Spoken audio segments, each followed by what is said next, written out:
person reflects on a life filled with regrets, acknowledging that there are no redos. They resolve that if given a next time, they would make different choices. A B-rank adventurer surrounded by children declares his intent to live his new life without regrets. Two children, Isuka and Fio, are on their knees desperately begging for help.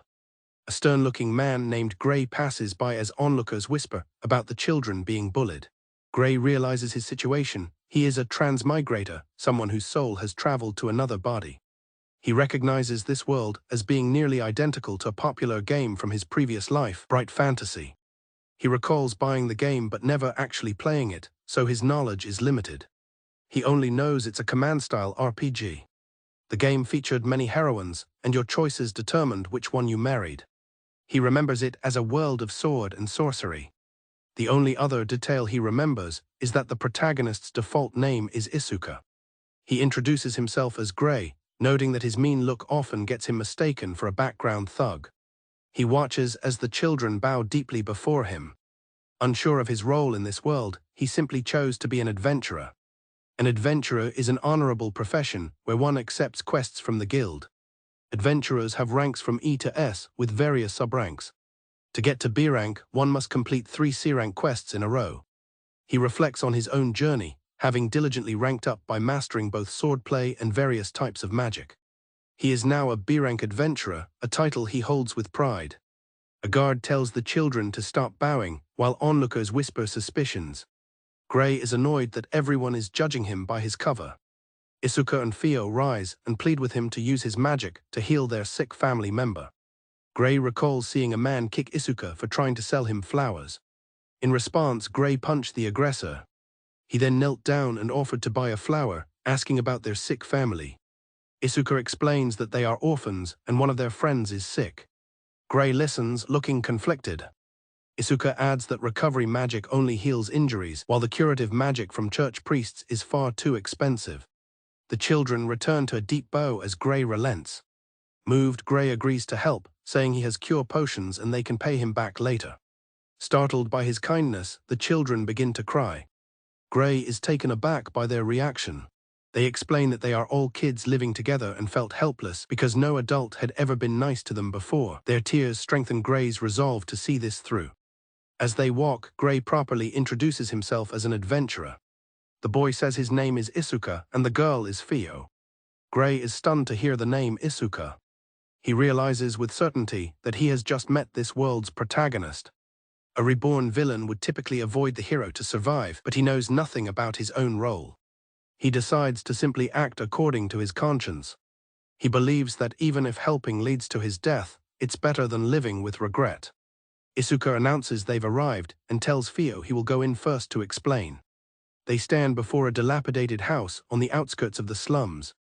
Gray asks Fio why she didn't go inside as well. Fio bows deeply, thanking Gray again. She tells him that a truly bad person wouldn't have listened to their pleas. Gray thinks she's naive for trusting him so easily. But privately, he's happy she does. Seeing his stern expression, Fio asks if she has upset him. He reassures her he's just thinking. She smiles, relieved. He admits that he knows his face looks upset. Isuka appears at the door and thanks Gray for waiting. Isuka leads them inside the dimly lit house, where the other children are waiting. Gray looks at the sick child on the cart. A girl named Ariamel asks if he can cure her. Gray promises to do what he can. Ariamel introduces herself. She then introduces the other children, Nina and Lutz. The children identify the sleeping girl as Stella. The children gather around, pleading with Gray to help her. He asks about her eye color, and Ariamel tells him they're a pretty red. He notices she has fangs. He notes her pale skin. He confirms her red eyes. Gray realizes that Stella is a vampire.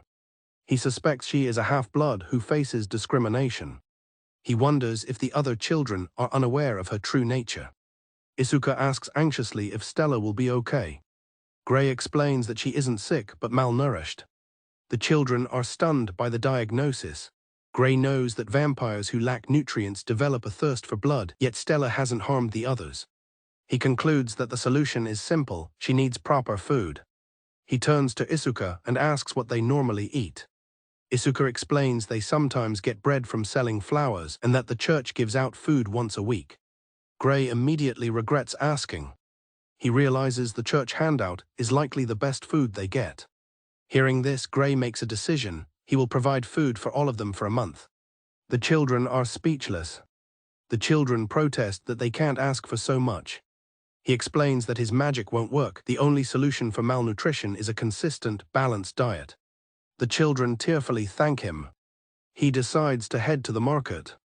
He resolves not to abandon them, knowing he would regret it. As he walks, Gray grins to himself, pleased that the children have relied on him. He plans out a simple meal for them, thinking that something heavy would be too much for their stomachs. He senses something. He turns around. A thug puts a hand on Gray's shoulder, asking if he's also got his eye on the kids in the shack. Gray becomes visibly annoyed. He warns the man not to touch him and grabs his wrist. He forcefully tightens his grip. With a powerful slam, Gray smashes the thug's head into the ground. The thug's companion is shocked. Gray glares, stating that he'll make sure they never think about harming the children again. After quickly incapacitating the entire group, Gray stands over them. He grabs one of the thugs and threatens to feed them to harpies if they ever lay a hand on the children. He describes with a terrifying grin how the creatures slowly eat their prey alive. The thug is petrified. Gray internally scoffs that his own scary face is what frightens the man. He asks why they bothered him, and the man stammers that they thought he was one of them. Furious, Gray punches him again, yelling that he should have learned not to judge people by appearances. Gray makes his way through his home city of Bastoke. It's a large, bustling city located on a major trade route. It has a huge adventurers guild and plenty of quests, making it an ideal base for him. The large population also means there are criminals like the ones he just dealt with. As he buys bread and milk, he reflects that because he works solo, he keeps all the quest rewards for himself. This means he can easily afford to provide for the children. Gray returns to the shack. Isuka and Theo are shocked to hear he's going to cook. He announces that it's time to cook. He admits he might not look the part, but the children are excited.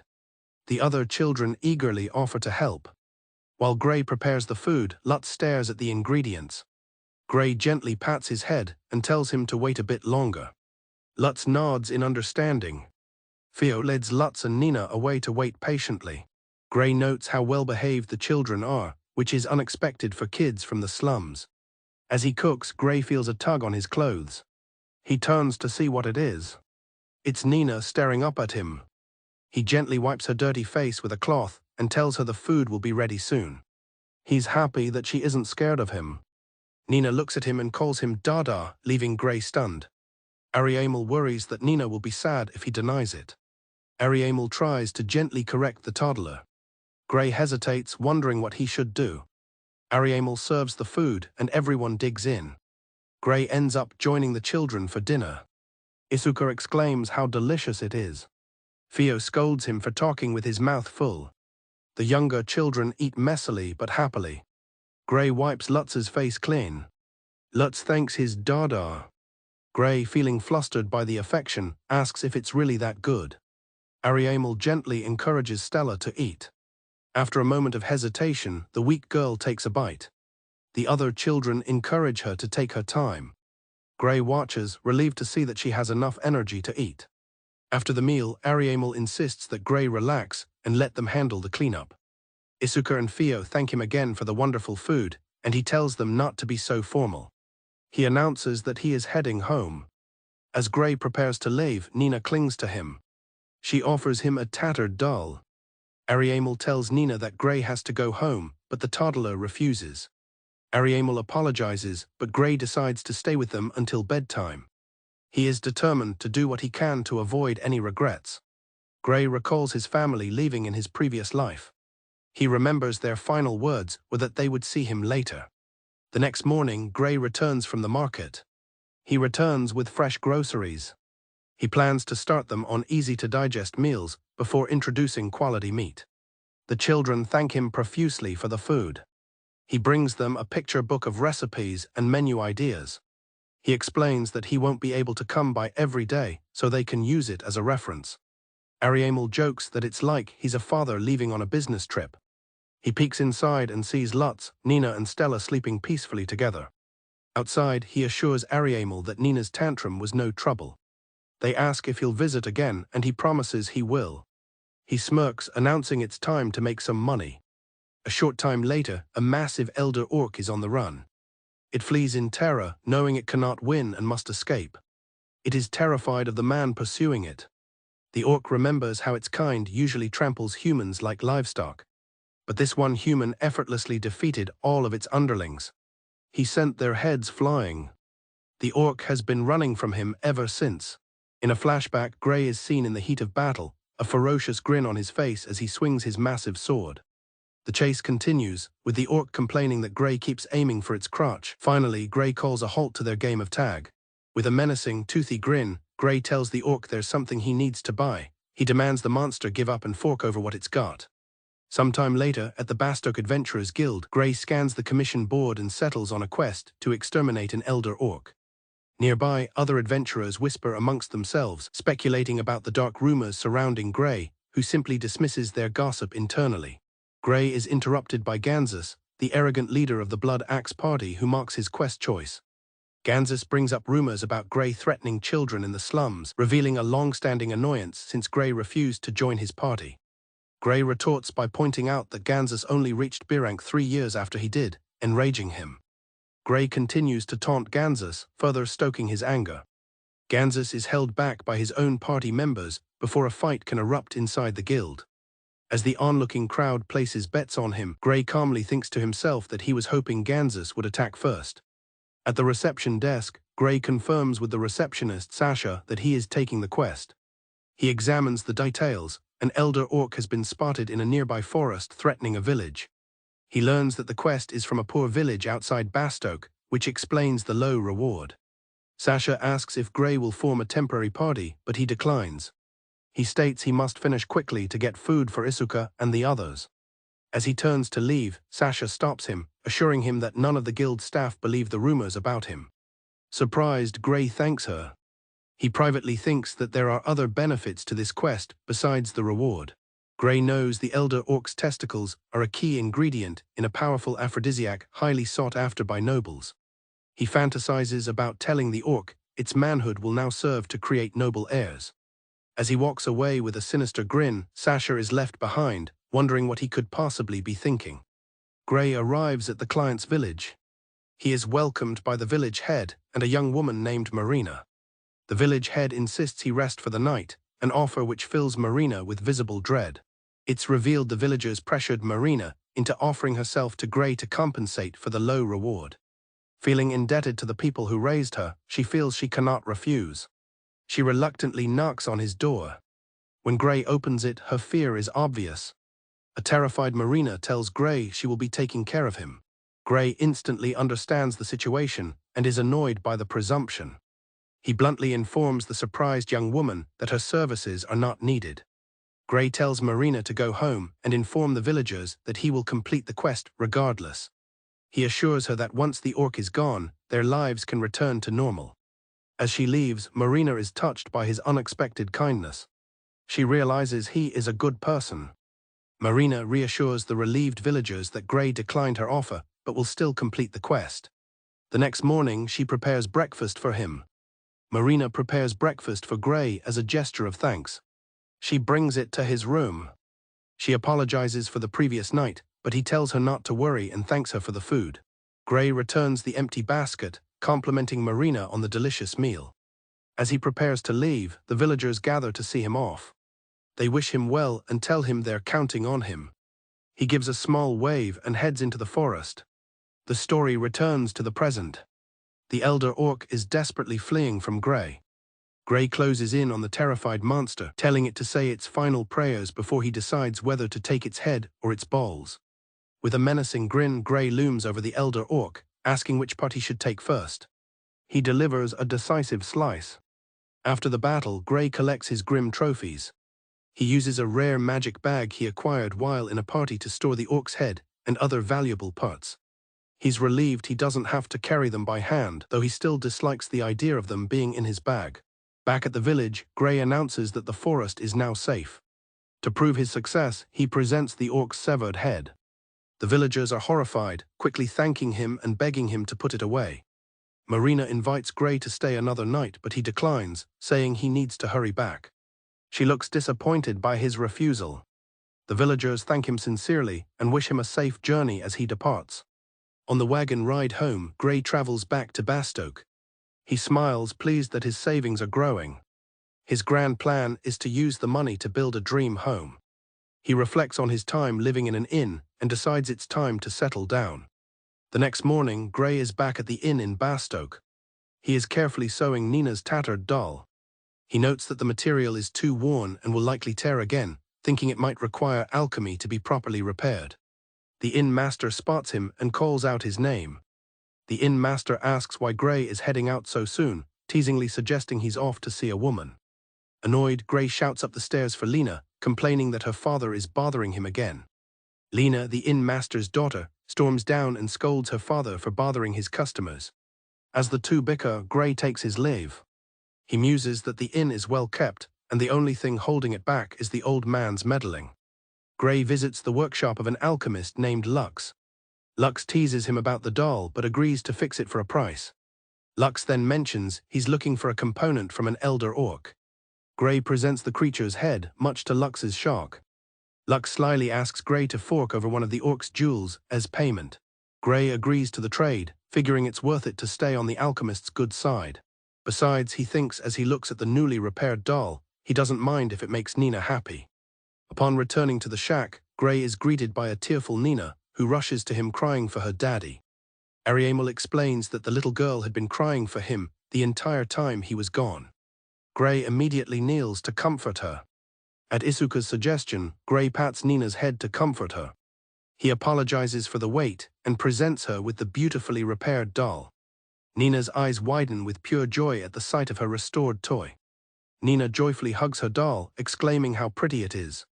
Ariamel expresses their immense gratitude to Gray for everything he has done for them. Ariamel sends Nina off with Theo for a moment.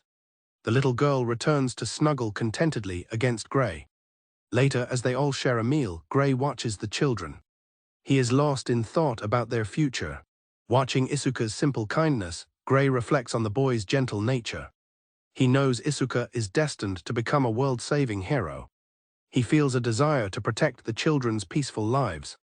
Having made a decision, he gets the children's attention to talk to them. Gray announces his plan to buy a house in town and asks if they would all like to live there with him. The children are stunned into silence. After a moment, Isuka recovers and stammers that they would love to if he is sure. Gray confirms that he means all of them. Nina joyfully declares she wants to be with her daddy forever. A flustered Theo promises to do her best.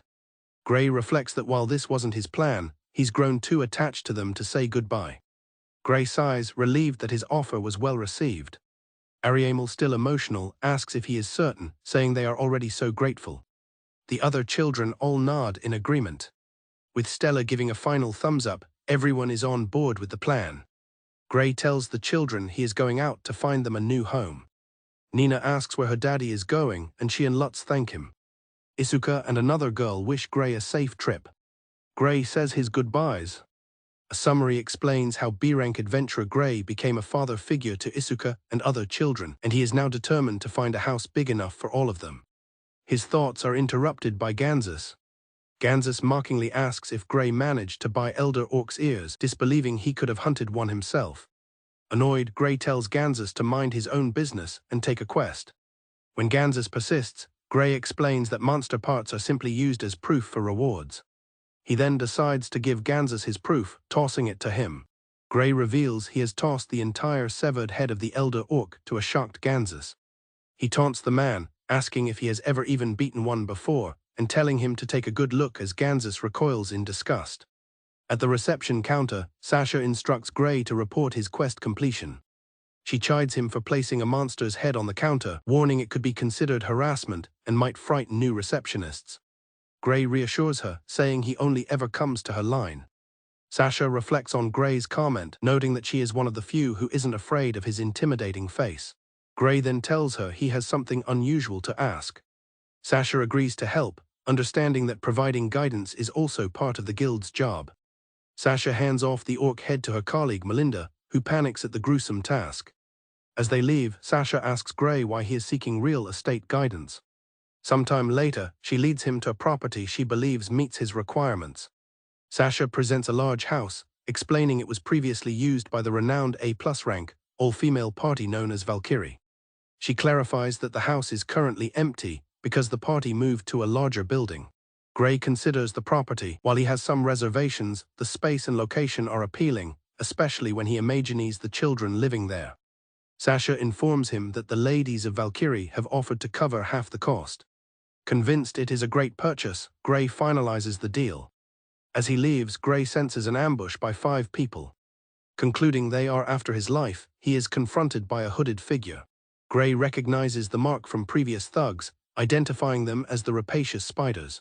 The assailant confirms he is from the Rapacious Spiders organization and has come for Gray's life. Finding his opponent predictable, Gray swiftly closes the distance. He disarms the man before he can react. Gray threatens the man, telling him to answer quickly. He is in a hurry to make dinner for the kids. He then uses a bind spell to restrain the man and his companions on the rooftops, who are shocked by the sudden magic. Meanwhile, 2 other thugs in the slums discuss attacking the children. Gray appears behind them, telling them they ignored his warning. He captures them, demanding the location of their allies. Gray returns to the shack and is welcomed home by Ariamel and Nina. He internally plans to deal with the rest of the Rapacious Spiders later that night. His thoughts are cut short when Nina demands to be picked up. After a brief hesitation, Gray picks up Nina. This prompts Stella to ask to be held as well. Lutz tugs on his clothes, also wanting attention. With all the children gathered around him, Gray announces that he bought a new house and they will move in 2 days. The children erupt in cheers. Later that night, they are all seen sleeping peacefully together. As Gray prepares to leave, Stella wakes up and asks if he is going to work. He reassures her that he will be back, because they are all going to live together now. She asks him not to get hurt, reminding him that everyone will worry. Stella asks Gray to one day tell them the reason he became their daddy. He agrees to tell them all together later. With his new life with the children in mind, he leaves to finish his work, telling one of the captured thugs to guide him to their hideout. 2 captured members beg Gray for their lives, promising to change. But Gray is unmoved, telling them they threw away their chance. He knows letting them live would pose a threat to the children's livelihood, and he resolves to finish the job quickly. A guard confronts Gray, questioning his identity. Without waiting for an answer, Gray swiftly decapitates him. He silently notes that going for the head is not only fast and fatal, but also ensures his enemies won't rise as undead. A group of thugs demand to know what happened to their comrades outside. Holding the severed head, Gray calmly tells them he killed them. As he makes his way through the typical basement lair, he notes that it is taking a while to reach the boss's room. A man boasting of being a former B-rank adventurer challenges Gray. However, Gray finds his strength lacking, thinking he does not even match up to Gansas. He easily dispatches the man. He wonders about the quality of the organization's training. A lone survivor is terrified by the carnage. He attempts to flee. Gray catches him and coldly demands to be taken to the boss's room. As the thug leads the way, he activates a trap, but Gray is unimpressed. The boss notes that Gray came alone and asks what his connection is to the children. Gray stands ready to answer. Gray states plainly that he is their father. The boss is momentarily stunned. With little time to spare, Gray tells him to apologize to his victims in the afterlife. The boss scoffs, calling Gray insane, and begins to say something about the children. The next morning, the violent night gives way to a peaceful scene. Nina and Stella try to wake Gray, calling him dad and asking for food. Ariamel tells them to let him rest, but a weary Gray decides to get up anyway. At the inn master discusses the shocking news about the Rapacious Spiders. He explains that the troublesome group was wiped out in a single night. He heard that all members, including the boss, were found decapitated in their hideout. Lena adds that it was all anyone was talking about when she went shopping. The inn master believes their demise will deter other criminal groups. Lena tells Gray she cannot imagine him leaving, as it feels like he has been there forever. Gray recalls how she used to be scared of his face when they first met. The inn master reassures Gray that they are always there for him if he needs anything. The following day, Gray takes the children out to buy clothes. They decide a trip to the bathhouse is in order first. At the public bathhouse, he requests 2 private rooms, one for the boys and one for the girls. The group splits up, with the girls bidding farewell to Isuka, Lutz, and Gray. Little Nina asks her daddy to come with the girls. Ariamel gently explains that since Gray is a man, he has to go to the other bath. Once in the men's bath, Gray tells Lutz to sit down so he can wash his hair. With a menacing grin, Gray scrubs Lutz's hair, thinking to himself that he has always wanted to try parent-child activities like this. He announces that Isuka is next. Isuka is embarrassed but submits to the hair washing. Later they emerge from the bath, with Gray carrying a sleeping Lutz, and apologize to the girls for taking so long. They visit a clothing shop, where Gray asks the shopkeeper to pick out whatever she thinks would suit the kids. Nina is overjoyed, twirling in a frilly dress and exclaiming that she looks like a princess.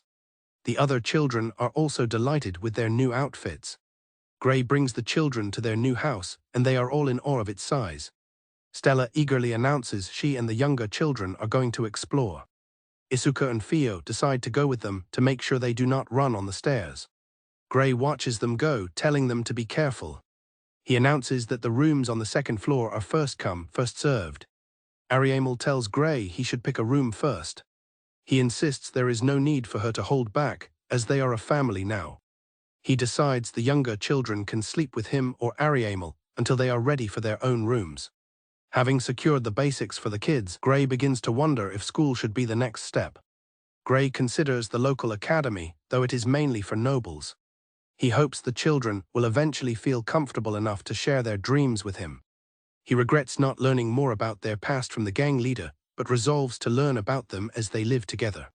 He intends to support them no matter their circumstances. Just then Isuka, Fio, and Ariamel appear at his door. Isuka explains that since they have always slept together, it is difficult for them to sleep alone. Understanding, Gray invites them in and spreads futons on the floor. The entire group ends up sleeping together in his room, adding a new dimension to their good nights. A sleepy Isuka is still in bed as the morning sun streams in. Nina bursts in, telling Isuka to get up because everyone is already eating breakfast. The family gathers for breakfast, having settled into their new home for almost a month. Gray observes that Isuka isn't a morning person, unlike the more sensible Fio. He also notices Stella's preference for sweets and Nina's hearty appetite. Gray tries to get the 2 picky eaters, Stella and Nina, to eat their food. Gray thanks Ariamel for preparing the meal. He asks if the recipe she is holding is the one he gave her. Ariamel happily explains that she made a copy, so she wouldn't have to alter the original pictures he drew. Gray is surprised to learn that Ariamel can read and write. The children wish Gray a nice day as he prepares to leave. Outside, Lutz sits quietly, staring at a cat. Gray reflects that although there's still much to learn about them, he's noticed that Lutz, despite being nonverbal, often communicates with animals. Gray fights a goblin, thinking about how different his life is now compared to when he only returned to an inn to sleep. His focus has shifted to taking only day quests. He resolves to exterminate the goblins quickly so he can head back home. At the Adventurers Guild, Sasha comments that Gray seems restless and has been ignoring Gansas. When Sasha asks if Gansas has been pestering him, Gray confirms it's a daily occurrence. Gray admits he hadn't even noticed his own behavior. Sasha informs a surprised Gray that Gansas is right behind him. Gray thinks to himself that he'd rather go home to the children than waste time on Gansas. He spots a vendor selling ring-shaped pastries. He tells the vendor he'll buy 7. With the treats purchased, Gray continues his journey home. A young man returns to an empty home, greeting photos of his family, who are no longer there. He reflects that his family was already gone, but he couldn't let go of the ritual of saying hello and goodbye before leaving himself. Gray announces his return to Nina and Lutz, who are playing outside. The 2 small children run to him excitedly, welcoming him back. Fio greets him from the doorway, also welcoming him home. Ariamel announces that dinner is ready, and Gray agrees they should eat now since everyone must be hungry. He hands Ariamel the bag of treats for them to share later, much to her surprise. Ariamel explains that Stella has been skipping dinner because she wants the sweets he brings home every day. Gray thinks to himself that Ariamel acts more like a mother than an older sister. Fio quietly tells Isuka that they should tell him, and Isuka agrees. They get Gray's attention at the dinner table. Isuka and Theo announce that they want to become adventurers and ask Gray to teach them. Ariamel is shocked, but Gray understands they want to be helpful. Gray tells them he isn't opposed to the idea if it's what they truly want. Gray understands that Ariamel's objection comes from a place of concern for them. He acknowledges that adventuring is a dangerous profession where anything can happen. This makes him realize he must help them gain skills to support themselves, as he never wants them to feel the pain of losing family a second time. A sleeping Stella murmurs for her daddy, and Gray worries he may have woken her. The next morning, the household gathers for breakfast. Afterwards, Ariamel gives Gray a lunchbox she prepared for him. She explains that she made it because she was worried he had been skipping lunch. Gray gratefully accepts, thinking to himself that anyone who would reject such kindness deserves to lose their head. As Gray prepares to leave, Ariamel voices her concerns about Isuka and Theo. Gray reassures her he wants to support their dreams and will talk with them. After she wishes him a safe day, he heads out. He arrives at the Adventurers Guild to find it unusually noisy and crowded. He asks the receptionist Sasha what is happening. Sasha explains that the commotion is for the celebrated party Valkyrie, who are returning from a major expedition. Gray sighs, having been unaware, and agrees to find a different receptionist. Sasha then sternly instructs him not to cause any trouble, telling him another receptionist, Melinda, had begged her to take over. While looking at the quest board, Gray dismisses the idea of a dungeon crawl, feeling it's not suited for soloing. He decides to take on a nearby goblin extermination quest instead. He reflects on how some monsters are born with special abilities, such as a goblin with complete magic immunity, which can make them unexpectedly dangerous. Gray considers that a monster's special ability is useless if it doesn't know how to use it. However, if a creature is intelligent enough to utilize its gift, it becomes a significant threat. He then recalls an unusually fast goblin from the previous day, suspecting it may have possessed such an ability. He muses that these monster abilities might be like the skills or gifts humans are born with. It's a heretical thought that the church would surely condemn. After finishing the lunch Ariamel packed for him, he claps his hands together, satisfied. He sits on the grass, enjoying the delicious meal and thinking he should take everyone on a picnic sometime. His thoughts drift to Ariamel's future, grimly imagining how he would handle any potential suitors. At the reception desk, he reports his quest's completion. The receptionist expresses immense relief that he only brought the required monster parts this time. Gray then looks around and asks if Valkyrie has returned yet. The receptionist informs him they are upstairs with Sasha and the guild master. She teases Gray about his interest in the beautiful members of Valkyrie. Surprised he isn't going to wait for them, Gray explains he wanted to discuss the house but decides against bothering them now. He leaves, deciding to get a treat on his way home instead. Gray returns home and is warmly greeted by Ariamel. He tells her how delicious the lunch was, and she happily promises to make it again tomorrow. Later that night, as he relaxes while the children are asleep, he hears a knock at the door. A loud and persistent knocking sounds at the front door. Annoyed by the late-night disturbance, he goes to answer it. Opening the door, Gray is met by Kasia and Emilia. He immediately recognizes them as members of the renowned adventure party Valkyrie. Gray is surprised to see his former party members, Emilia and Kasia, at his doorstep, who greet him after a long time. Ariamel offers to make tea for the guests, while Kasia cheerfully suggests they be invited inside. The atmosphere inside is tense as Emilia and Kasia enter, their expressions a mix of shock and confusion. Gray curtly tells his visitors to come in. Isuka asks if the women are Gray's friends, and Gray explains that they used to be in the same party. Ariamel serves tea to the guests, who thank her. Nina and Stella cling to Gray, and Ariamel explains that they're worried he'll be taken away.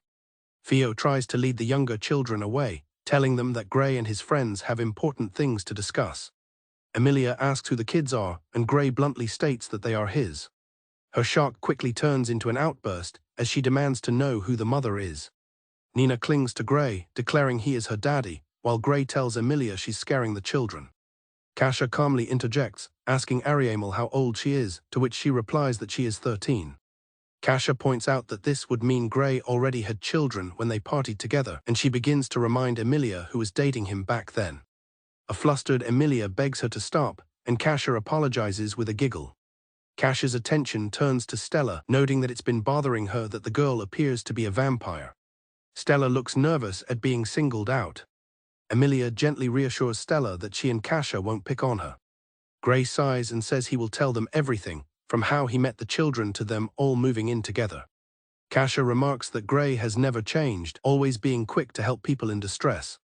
Gray grumbles that she always brings up the thing that bothers him. Emilia explains they came to ask about the house, revealing they told the guild they would pay for half of any party house he bought. Gray asks why they would pay for half, though he admits he's grateful. Emilia explains that buying a party house would mean he was forming a new party, so she and Sasha would need to check on his new members. She was concerned someone had deceived him, since he was so against joining another party. She concludes that they came to see what was happening, and were surprised to find 6 children instead. A tired Nina rubs her eyes, and Gray acknowledges that the situation would be surprising. Theo tells Nina it's time for bed, but Nina doesn't want her daddy to go away. Gray reassures her that he's staying put. Gray remarks that Theo is a very dependable kid. As the night ends, Gray offers to walk his guests home. Emilia declines, stating he's reassuringly the same as ever, and reminding him that no ruffians in town would stand a chance against them. Kasia adds that since an entire criminal organization was taken out a month ago, public order is good, and there's no need to worry. Gray quietly confirms that this event did happen. Emilia apologizes for staying so late, but Ariamel insists it was no bother. Ariamel happily says any friend of Gray's is welcome, which leaves Emilia stunned at the word friend. The women thank Ariamel for her hospitality and are invited to come again.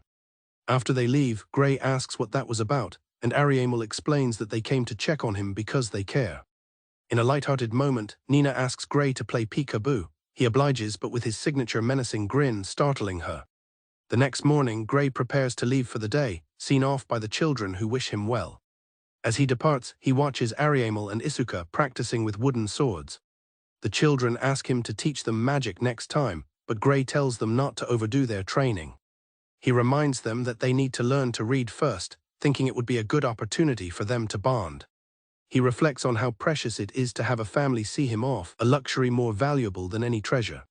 Filled with a new sense of purpose, Gray feels a surge of what he calls his father power. Gray arrives at the Adventurers Guild. He is greeted by Emilia and Kasia, who apologize for their behavior the previous night. Other members of their party, Valkyrie, call out to him. Halseria, a member of Valkyrie, gives him a playful greeting. Gray is surprised to hear Valkyrie already has another job, a meeting with Lord Bastoke. He playfully teases Emilia about the romance of adventuring. The comment leaves Emilia flustered and stammering. Halseria urges her to leave before Kasia gets upset, and they say their goodbyes to Gray. A guild member, noticing his interaction, asks Gray if he is on good terms with Valkyrie. She explains her curiosity, and Gray replies that they simply go way back. He decides not to elaborate, wanting to avoid questions about why their former party disbanded. Gray recalls his former party, One Blade, which included himself, Emilia, and Kasia, and how their obligations grew as they became more successful. Gray speculates that Lord Bastoke wants to form a connection with future S-rank adventurers like Valkyrie. His thoughts shift to his children, imagining Isuka and Theo would be thrilled about a dungeon adventure.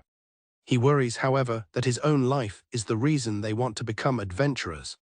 He grimaces, realizing he would be overcome with emotion if they pursued that dangerous path. He pauses on his way home, poking his stomach. He realizes that taking easy quests and eating well has made him soft, a complete change from his old life.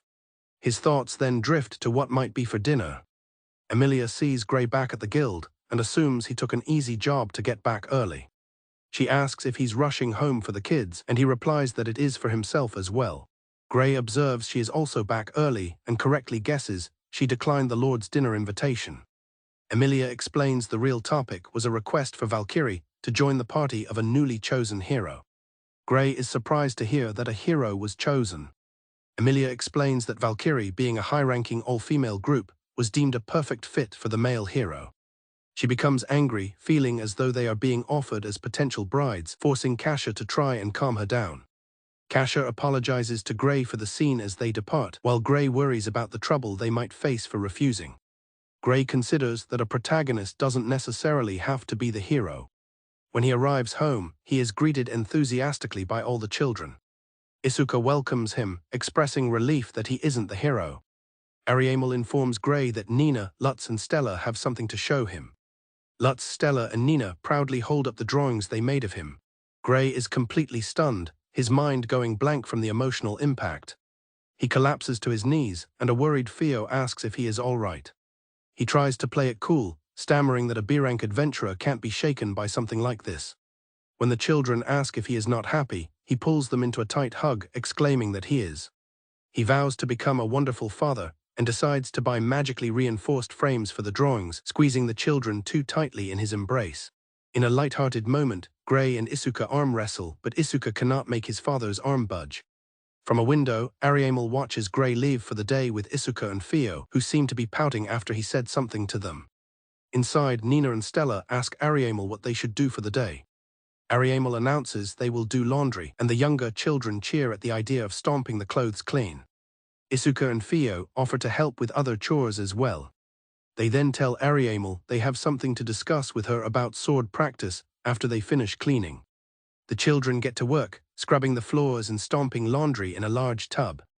Amidst the playful splashing, Isuka suddenly slips and falls hard on his back.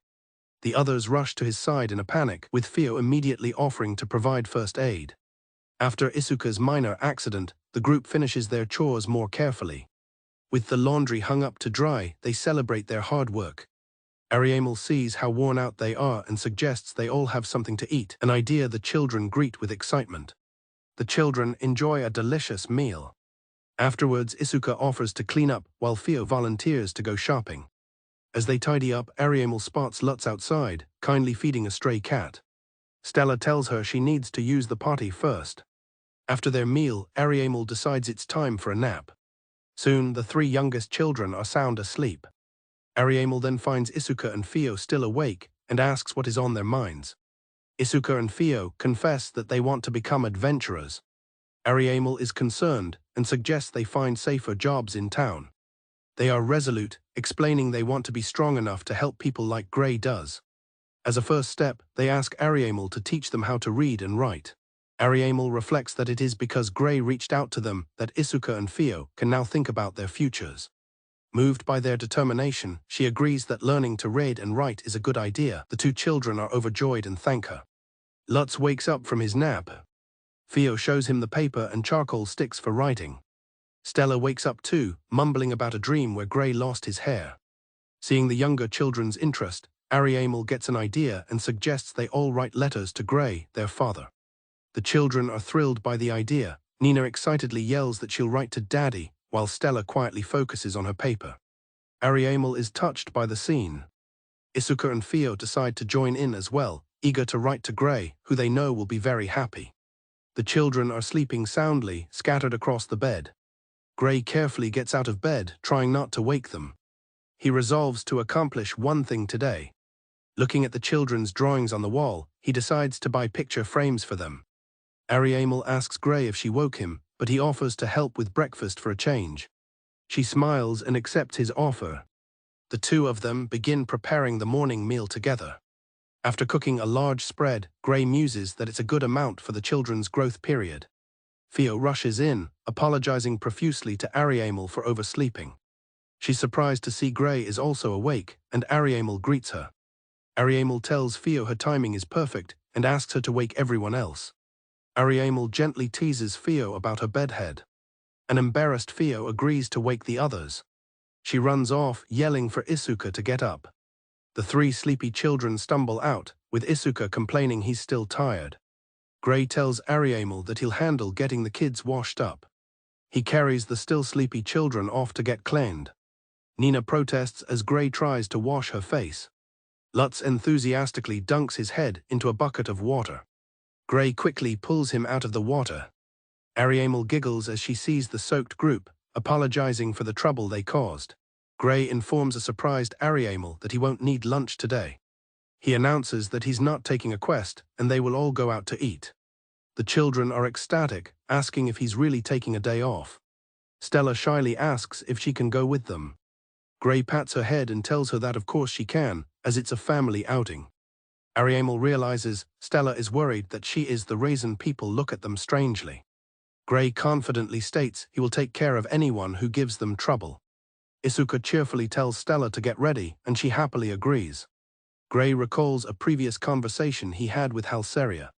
A city guardsman stops the group on the street. The guardsman confronts Gray about a report concerning someone who looked like they would sell an elf. The guard looks troubled, thinking to himself that he is the reason people stare. The guardsman questions Gray about the children, suggesting their parents must be worried. Gray angrily retorts that he is their parent. Ariamel defends them, stating that not all blood-related families look alike. The guard starts to question the presence of the purple-haired child. Gray protectively stands in front of Stella and demands to know what the guard was implying. The guard tries to justify his actions, saying his job is to keep the peace. Ariamel loudly interrupts the guardsman. Ariamel looks on with a furious expression. She steps in front of Gray, vouching for him. She declares that they are a family and questions the guard's definition of a citizen. The guardsmen are left stunned and speechless by her passionate defense. Nina and Lutz tremble as they hug Gray's legs, telling the guards not to bully their father. Isuka and Fio watch the confrontation unfold. The three guardsmen look on with expressions of disbelief. Gray apologizes to the children for the situation. He realizes that with his imposing figure and the children's defense, it looks like he is bullying the guards. Ariamel tells Gray it's time to go, remarking that the guards did nothing for them when they wore tattered clothes. Gray thanks everyone, while Ariamel apologizes for getting worked up. He reflects that he was the one who ended up being protected. Looking at his children, he thinks that helping them was the best decision of his life. The inn master and Lena stare in shock at Gray and the children. Gray calls out to the inn master, who reacts with surprise. Lena defends the inn master's reaction, saying it's a surprising situation. Gray dismisses the inn master's surprise, saying there's nothing strange about it. The inn master correctly deduces that the children are the reason Gray bought a house. Gray explains it was the perfect time for him and the kids to put down roots. Grinning, the inn master teases Gray for doing something that doesn't suit his face. The inn master tells Lena to get cooking and invites the family to take a seat. The children dig in, exclaiming how delicious the food is. Fio asks Lena to teach her the recipe and is surprised to learn Lena can write. The inn master explains to Gray that eating with family makes food taste better. Gray listens thoughtfully, momentarily speechless. The inn master offers to give Gray advice on parenting, while Gray thinks to himself that this is why he's putting on weight. A few days later, Ariamel and Nina cheerfully wish Gray a nice day as he leaves. Gray notices Ariamel's particularly high spirits and wonders what happened. Ariamel happily tells Nina that she is going shopping with Lena today. He observes them and is pleased to see they have already become good friends. That evening, Gray finishes up for the day and is greeted by the inn master. The inn master points out Lena and Ariamel, who are being bothered by two young men. The men insistently ask the girls to join them, assuring them they mean no harm. With menacing glares, Gray and the inn master loom over the two men, offering to have a long chat. Gray tells a startled Lena to go home and prepare dinner. He and the inn master then take the two terrified men aside for a talk. The two men profusely apologize, begging Gray and the inn master to spare them and their families. Gray finds Ariamel waiting for him, and she apologizes for causing a bother, but adds that it's natural to help family. Gray calls her name, and she seems to be struggling with her thoughts. Gray tells Ariamel that seeing her having fun with Lena makes him happy. He encourages her to let him spoil her more, like he does with Lena, as her happiness means everything to him. Nina overhears the conversation and mistakenly thinks Gray said her name. She excitedly asks if she can be spoiled too, proclaiming that she loves it. Gray tells Nina he will spoil her lots and gives her a big hug. The other children see this and want to be included in the hug as well. He ends up in a big group hug, much to the surprise of Fio and Isuka. Ariamel shyly asks if she can join in, and Gray warmly extends his hand to her. Gray embraces Ariamel, completing the family group hug with all the children. Another day, Lena reports that a rumor about two intimidating men protecting her and Ariamel has spread, so no one bothers them anymore. Isuka charges at Gray with a wooden sword, but Gray easily sidesteps his attack. Gray trips him, telling him not to close his eyes when he swings.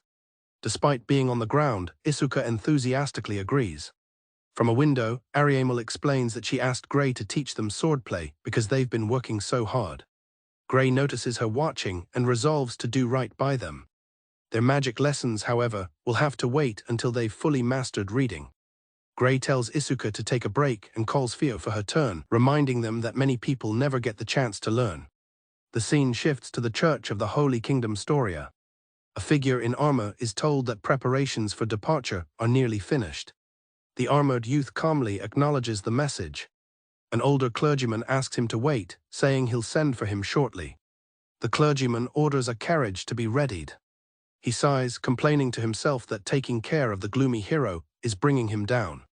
However, a knight reports that the hero's strength is genuine, as he has surpassed an average knight in only 3 months.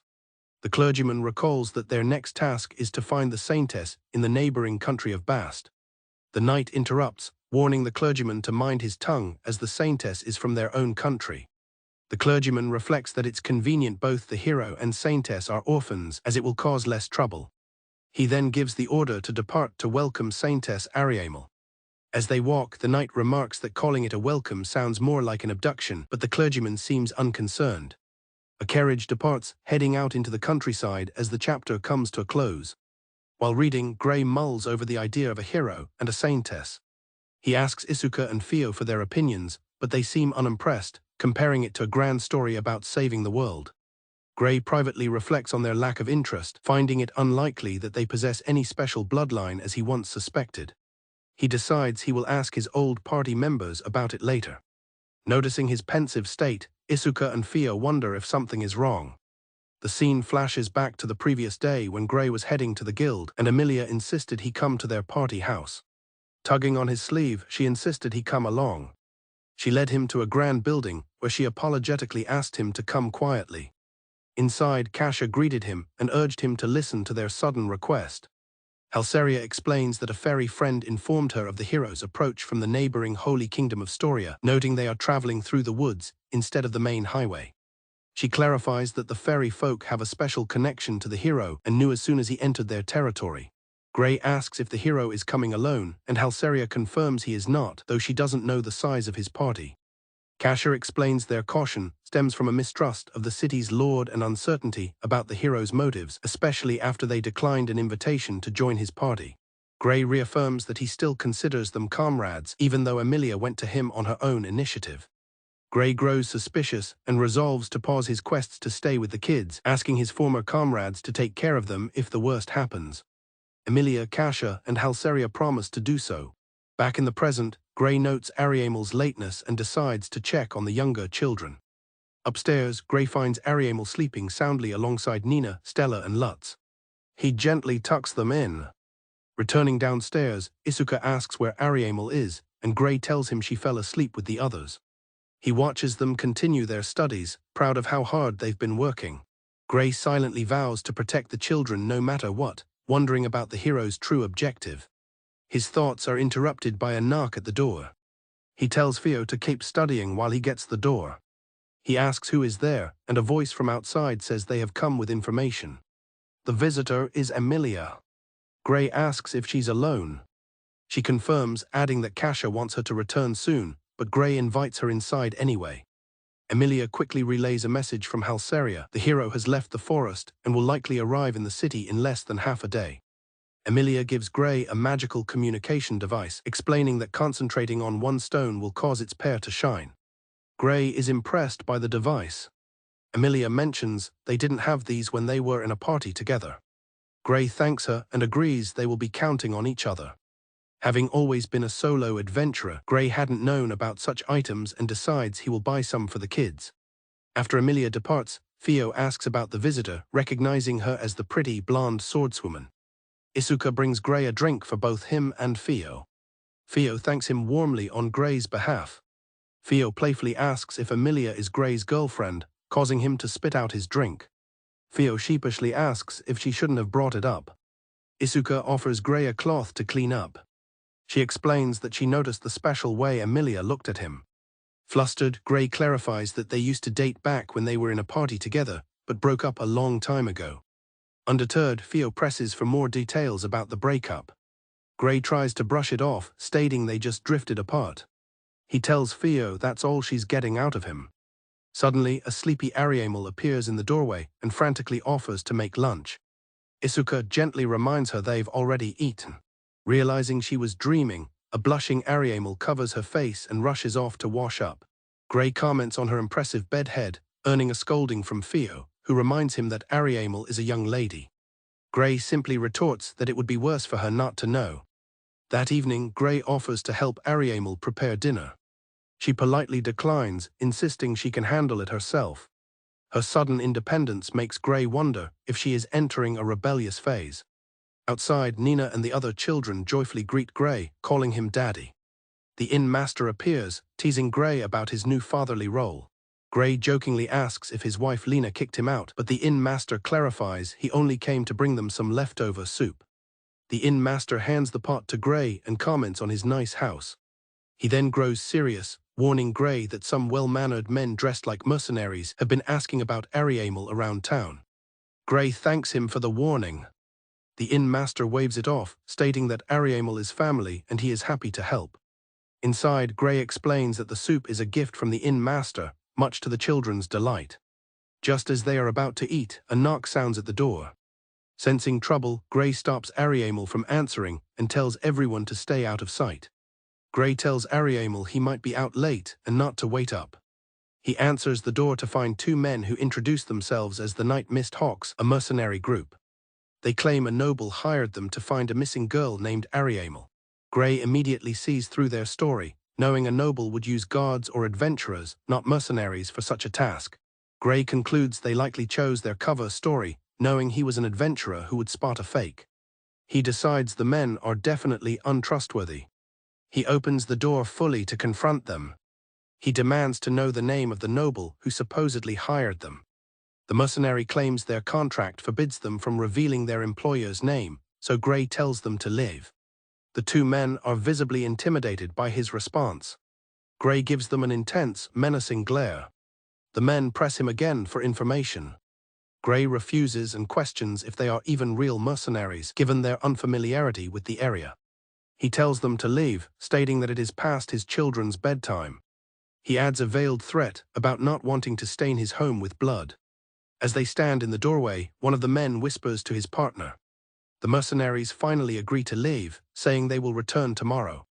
After they are gone, Gray watches from the roof, noting his house is well protected by magical security. He suspects they will watch for him to go to bed before launching a sneak attack to abduct Ariamel and silence any witnesses. Refusing to be a sitting duck, Gray decides to take the initiative. Meanwhile, the Night Mist Hawks regroup, confirming their intel that Gray is hiding the girl. Based on his appearance, they dismiss him as a low-grade, vicious thug. The mercenaries speculate that the children with Gray must be orphans or slaves he's gathered for some purpose. They assume his intentions must be dreadful. They plan to rendezvous with their partner and report to the bishop. Suddenly, they are ambushed from the shadows by Gray. Gray swiftly counterattacks, defeating the mercenaries. Standing over their bodies, he warns them not to leave their trash lying around. Gray confronts a group of knights, holding one of their incapacitated companions. A knight demands to know what happened, and Gray calmly explains the man was caught sneaking around his house. Gray intensely interrogates them about their bishop and why they are searching for Ariamel. When the knights refuse to answer, one suggests they should leave since Gray knows about the bishop. Taking their silence as confirmation, Gray declares that they will die and lunges forward to attack. The knights are stunned by Gray's incredible speed. Before they can react, Gray is upon them, bringing his weapon down with a menacing grin. Halseria arrives to find Gray standing over the defeated knights.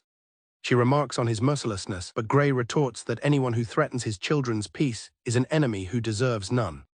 Halseria calls him a doting parent, and Gray says it's only natural for a parent to treasure their children. Halseria teases Gray about finding a wife, but he quickly changes the subject.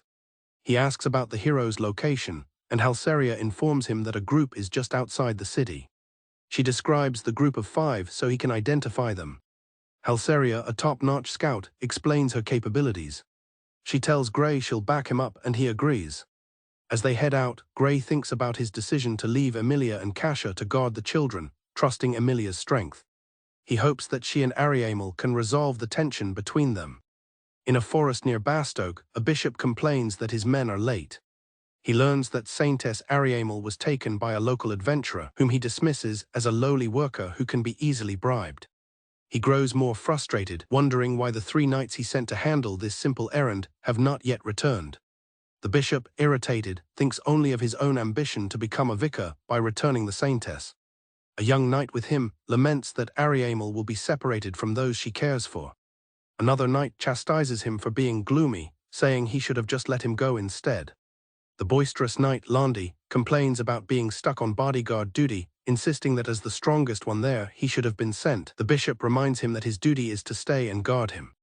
Suddenly, Grey appears from the trees, startling the group. When they demand to know who he is, Grey coldly identifies them as the stalkers who have been sniffing around his daughter, leaving them speechless. The bishop silences his shocked subordinates, dismissing their failure on a simple errand. He then addresses Grey, asking what his objective is, assuming he's there to negotiate. Grey bluntly asks how much money he wants, startling the bishop. Assuming Grey is after a reward, the bishop asks for his price to hand over the Saintess Ariamel. It is confirmed that the girl in question is indeed the Saintess chosen by the oracle. The bishop makes a disturbing comment, suggesting that it's not necessary for her to be a virgin. Grey is shocked into silence by the man's implication. The bishop continues, callously implying that it doesn't matter if Grey has already had his way with her. Enraged by the insinuation, Grey's response is a single cold command: die. A knight intercepts Grey's attack, blocking the blow meant for the bishop. He remarks that it was a close call and tells Grey that killing the bishop would cause too much trouble, declaring that he will be his opponent instead. Furious, the bishop screams at the adventurer's audacity and orders his knights to kill him. A young knight named Aless stands silently at the ready. The other knight intercepts Grey, telling him to focus on their fight. The young knight Aless sizes up his opponent, thinking he is just a kid and doesn't fit the image of a hero. He observes that the knight in white armor is likely the more skilled fighter of the two. Grey assesses the battlefield, noting that Halseria is not back yet. He decides his first move will be to incapacitate the hero.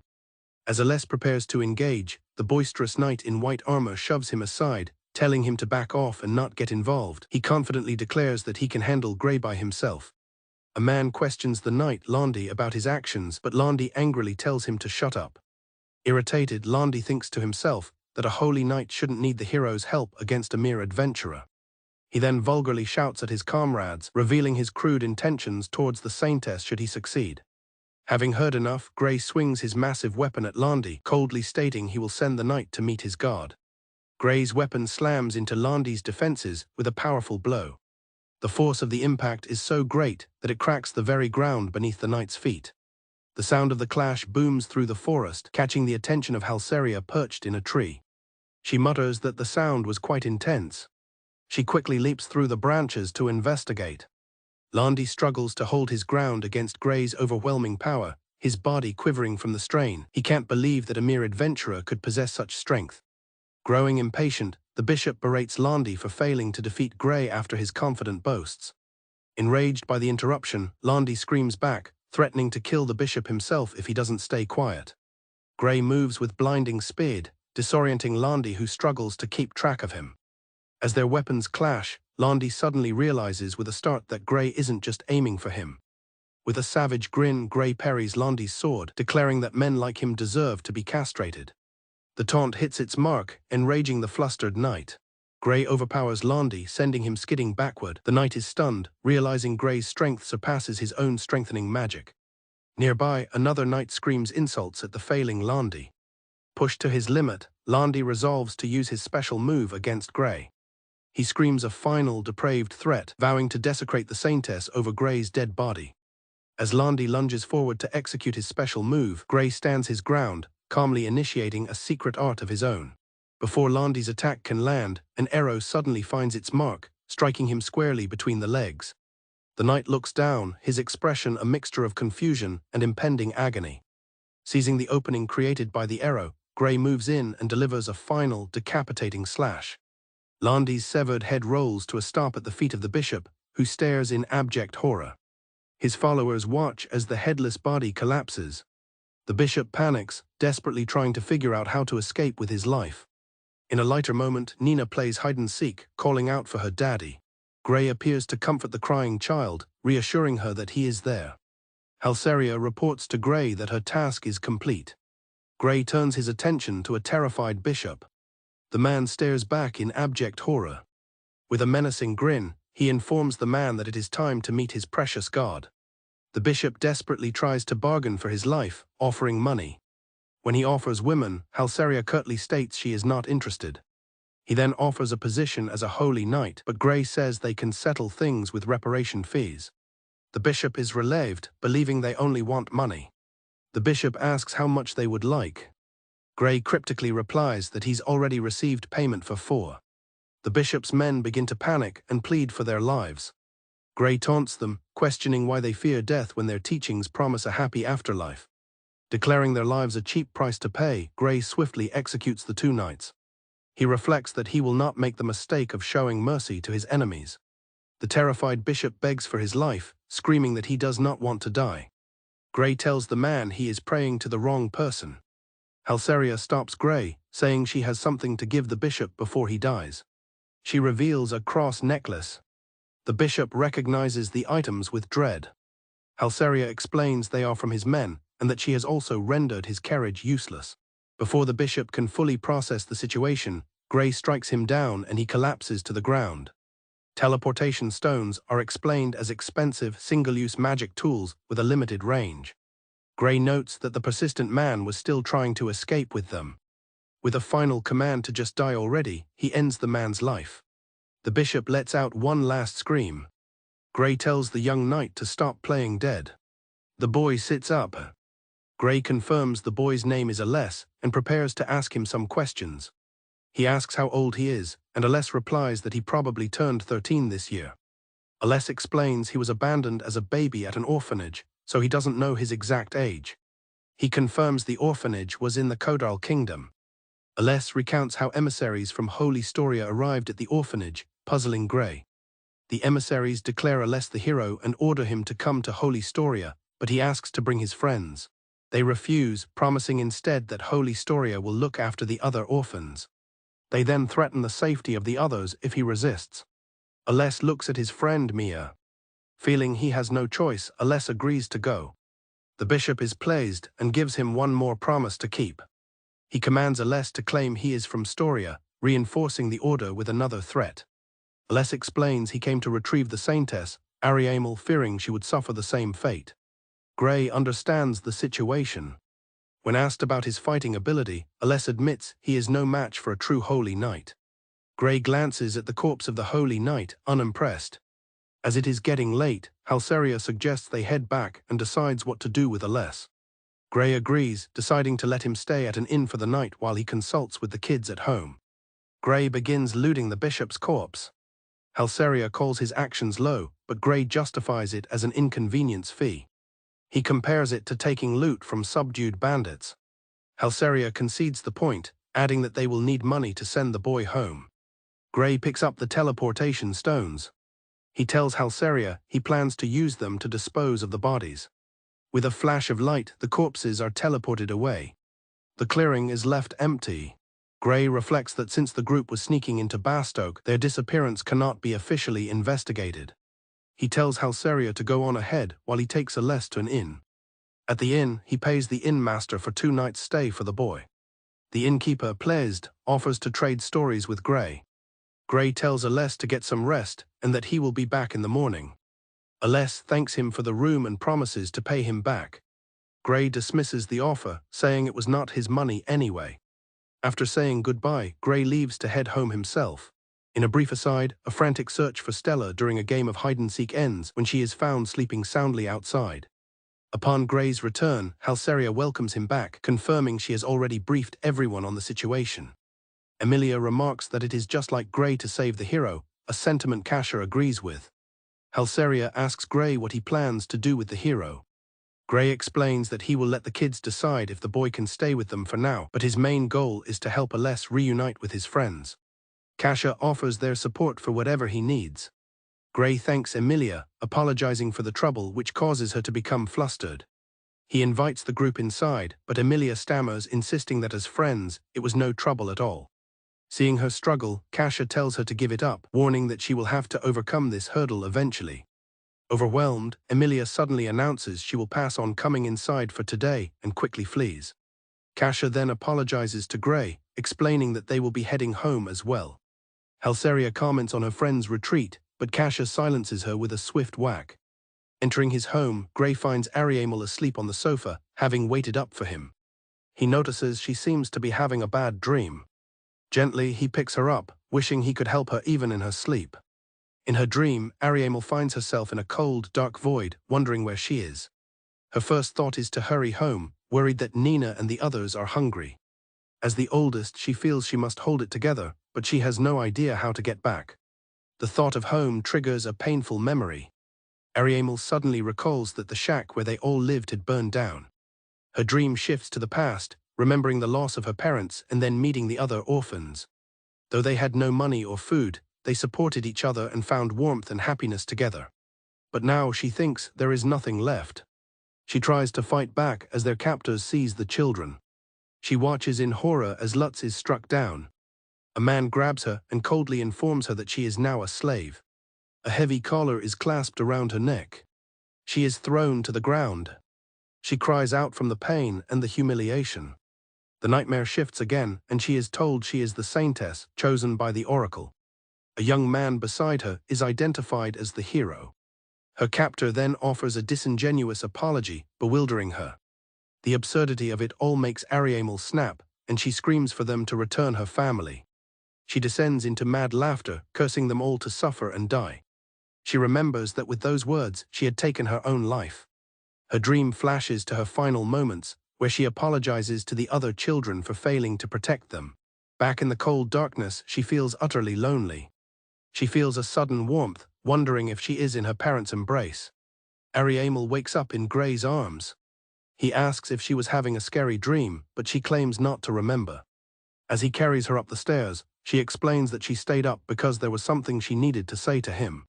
He stops on the stairs and asks what it is. With a gentle smile, Ariamel welcomes him home. Gray is momentarily stunned by her words. He reflects on his past life, where returning to an empty house filled with memories was an unbearably depressing experience.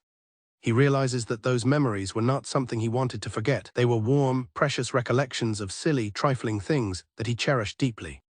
He remembers constantly announcing his departure and arrival to no one, and understands that all he ever truly wanted was a family. Looking down at Ariamel, Gray softly agrees and says, "I'm home." Ariamel beams with a happy, peaceful smile. He feels a renewed determination to continue being a family with these children. Nina decides she wants to put her socks on by herself. She struggles with the task. Gray sits back to watch, encouraging Nina to keep trying. Ariamel stops Gray from helping, insisting that Nina should be allowed to do it on her own. Carrying a sleeping child, Gray opens the door to his room. Ariamel, still awake, asks if all the children can sleep in his room for the night, guessing that the others have already gathered there. Gray quietly agrees as he enters. Inside, the other children are already fast asleep in the bed. He agrees, gently patting her head as she thanks him and drifts off to sleep. Drowsily, Ariamel tells Gray to find a space wherever he can. Gray observes the crowded bed, thinking it is too small for all of them and that he should buy a bigger one. He then has a brilliant idea. He could let the little ones use him as a bed. His thoughts are interrupted by a tug on his clothes. Nina tugs on his clothes, telling him she needs to use the potty. Without panic or haste, Gray efficiently takes care of Nina. After she finishes, she asks to be picked up. He pats her back as she falls asleep in his arms. Just then, Stella sits up in bed, announcing that she also needs to go pee. Gray swiftly and silently tends to his fatherly duties, gently placing Nina back in bed. He realizes it is now Stella's turn, bracing himself for a long night. As Gray turns to help Stella, he notices Lutz fidgeting uncomfortably. He tells Lutz to hold on, but it is too late. Lutz has an accident and begins to cry. Gray quickly reassures Lutz that it is no big deal, tossing the soiled clothes aside. He sets Stella down and repeatedly tells a crying Lutz that everything is okay. He pulls the crying Lutz into a hug, knowing that logic will not help a crying child and that simple comfort is what is needed. With all the children finally asleep again, Gray finds himself stuck in the bed, surrounded. Realizing he needs to clean Lutz's pajamas before they stain, he decides to act. He carefully slips out from under the sleeping children and quietly leaves the room with the clothes. Gray stays up washing the pajamas by hand. As birds begin to chirp, he realizes with a tired sigh that morning has already arrived. He knows if he falls asleep now, he will be subjected to the children's usual morning mischief, so he resolves to stay awake. Despite his best efforts, Gray falls asleep and is woken by Nina shaking him and announcing that it is breakfast time. Stella pinches his cheek, telling him to get up. Resigned to his fate, Gray groggily agrees to get up, deciding to be their prey for now. Isuka cheerfully wakes Gray, telling him it's time for breakfast. Gray's thoughts wander to the game, wondering what kind of relationship Isuka and Aless had, whether they were companions, rivals, or even enemies. Over breakfast, Gray announces to the children that someone new will be staying with them for a while. He asks the children if they are okay with bringing Aless to their home, and requests that they treat him kindly. The children all voice their approval, with Ariamel giving a confident thumbs up. Gray reflects that he omitted the more difficult parts of Aless's circumstances, relieved by their easy acceptance. Isuka reminds the younger children to be careful as they help carry bowls, while Ariamel thanks them for being so helpful. The three children run up to Gray, excitedly shouting for their daddy, and announcing that they finished their task.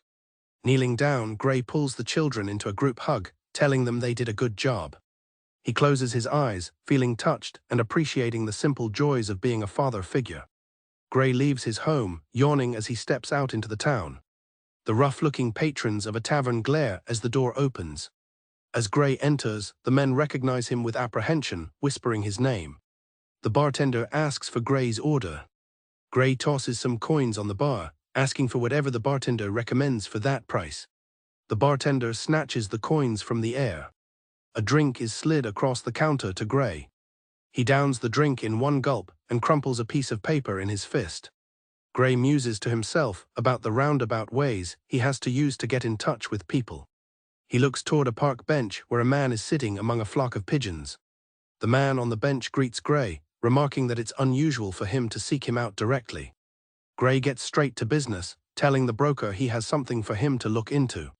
He explains that he needs information on an orphanage in Kodal and what happened to the children who were there. The broker notes that Kodal and Storia cover a large area, meaning the investigation will be expensive. He quotes a price of 200 gold up front and 200 on completion. Gray agrees to the deal without hesitation.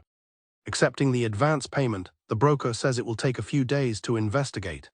He reassures Gray that he won't run off with the money. Gray warns the broker that if he tried to flee, he would hunt him to the ends of the earth and kill him. The broker remarks on how dreadful Gray is and resolves to investigate thoroughly. As the broker and his pigeons depart, Gray is left alone on the bench. Gray returns to the inn, and the inn master comments on how long he was gone.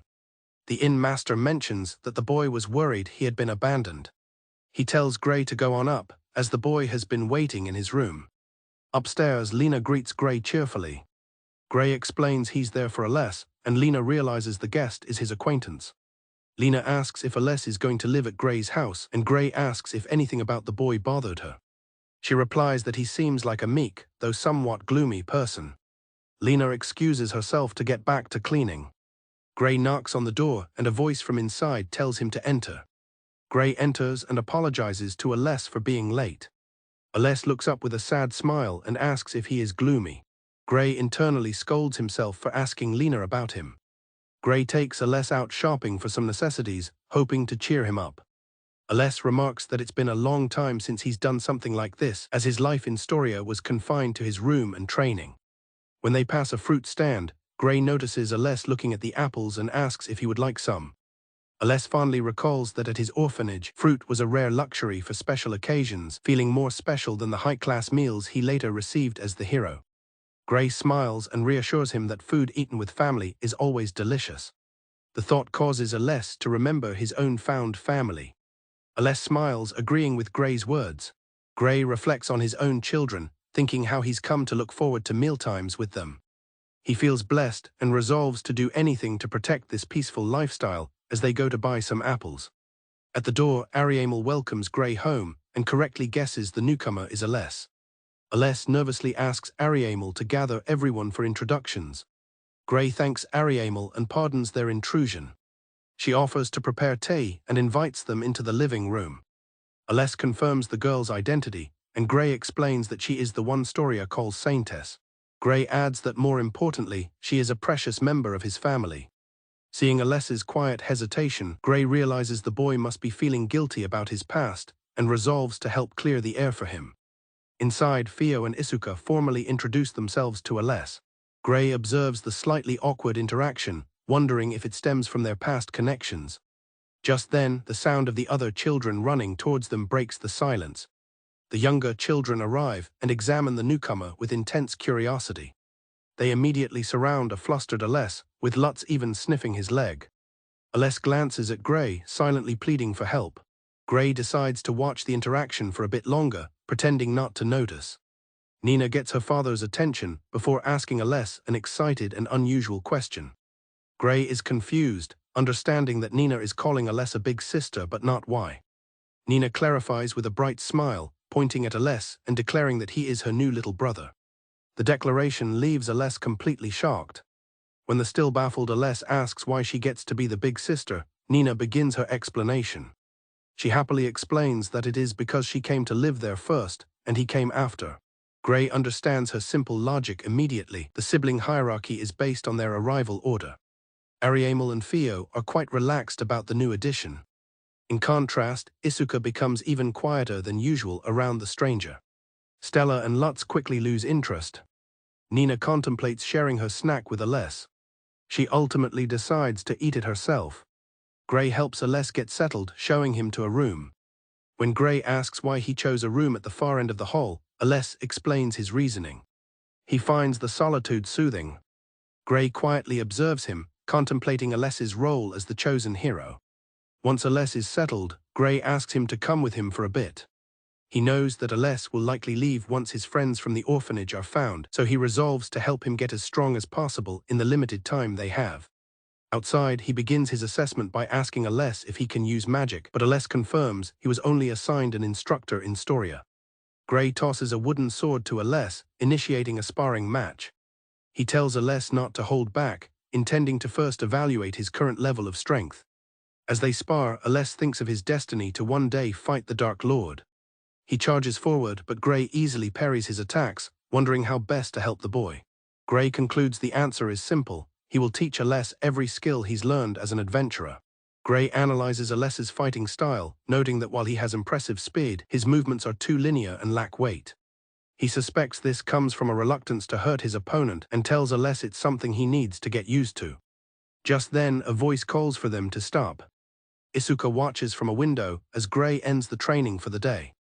He tells Aless that they will go to the Adventurers Guild tomorrow to get him registered. Exhausted from the spar, Aless asks about Gray's strength. He wonders if all B-rank adventurers are as strong as him. Gray replies that their abilities vary greatly. Aless opens up about the brutal mock battles he was forced into by a man named Landi, who would beat him and call him weak. Gray listens, internally agreeing that killing the man was the right decision. Aless then asks with desperation if becoming an adventurer will make him strong enough to reunite with his friends.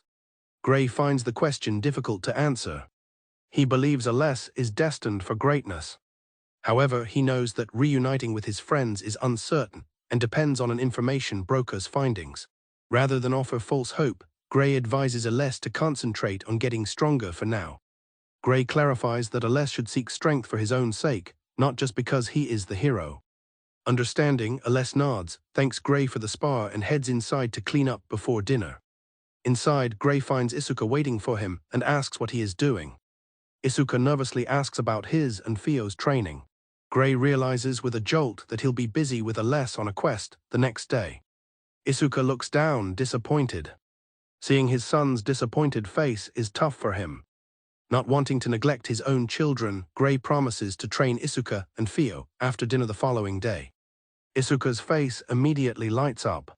Gray reflects that while he must train Aless, he cannot neglect the other kids. As they head to dinner, Isuka proudly announces that he helped cook, and Gray smiles, looking forward to it. Gray affectionately ruffles Isuka's hair, and Isuka laughs happily. He then realizes his hands are still dirty from training. The other children at the table chime in with a series of light-hearted complaints about the sand in Isuka's hair. In a hallway, Ariamel mentions to Gray that Lutz wet the bed last night and wasn't able to hide it.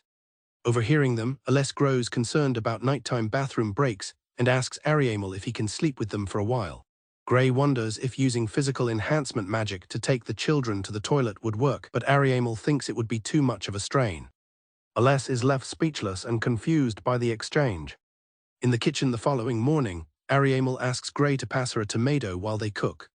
Aless appears, looking disheveled, and awkwardly returns morning greetings from Gray and Lutz. His strange reaction leaves Gray and Lutz puzzled. Gray tells the flustered Aless to go wash his face before breakfast, and he hurries off. Theo arrives, greeting Gray and Ariamel, and asks if something happened to make Aless rush off. Theo asks Ariamel if she slept in Gray's room, and Ariamel confirms she did to help Nina and the others with their nighttime bathroom trips. Theo correctly guesses that Aless has the wrong idea about why Ariamel was in Gray's room and decides to go wake Isuka. Ariamel and Gray return to their cooking. Soon after, the still sleepy younger children made their way downstairs.